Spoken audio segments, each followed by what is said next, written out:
Welcome to the OLV Daily Reflection for Friday, January 15th. The responsorial psalm for today's Mass comes to us from Psalm 78.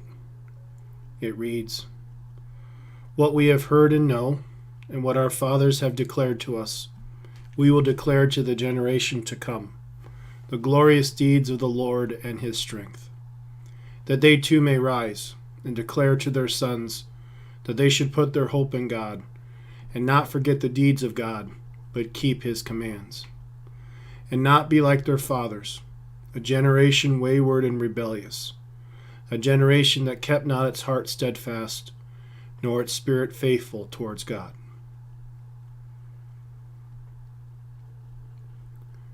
These three stanzas from Psalm 78 are representative of the theme found in the entire psalm. The blessings of the people of Israel were linked to their faithfulness to the covenant that they made with God. When they were faithful and remembered the mighty deeds of the Lord, the people of Israel prospered because of God's blessings. However, when the people of Israel strayed from the covenant and sinned against God, they experienced struggles. And this same reality applies to our lives. When we remember the blessings that God has put into our lives, our faith becomes stronger.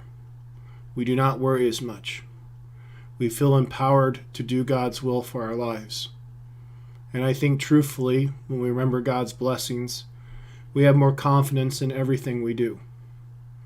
And furthermore, when we know we live lives of thanksgiving, it shows forth in our actions. We're more generous, we're more loving, we're more empathetic. And keeping these blessings in the forefront of our minds is a daily task.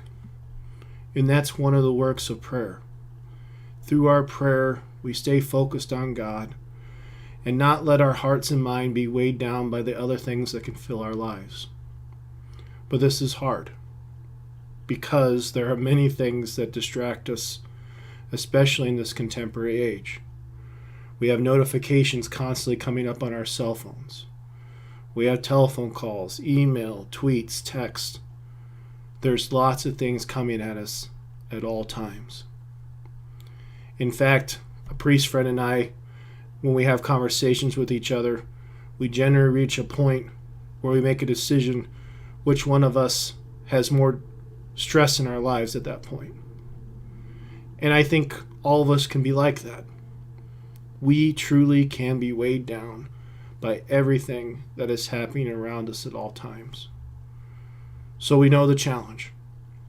We can't let our hearts and minds focus solely on the challenges and frustrations of our life when we know that God has blessed the people of Israel in the past. He's blessed us in the past.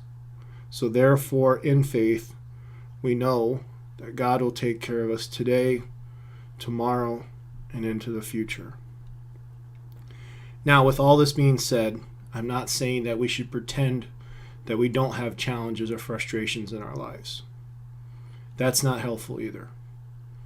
But what we can do is, when we're thankful, we can look at the challenge and frustrations of our lives, remember how God has helped us, and truly incorporate these realities into our prayer so we have more hope, we have more peace, and we truly have the confidence to keep moving through each and every day.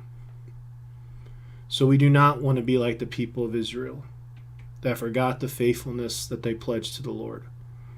But we, who have Christ not only through our baptism, but also through the sacraments we receive, know that our faithfulness to Him will result in abundant blessings in our lives. Our Lady of Victory, pray for us.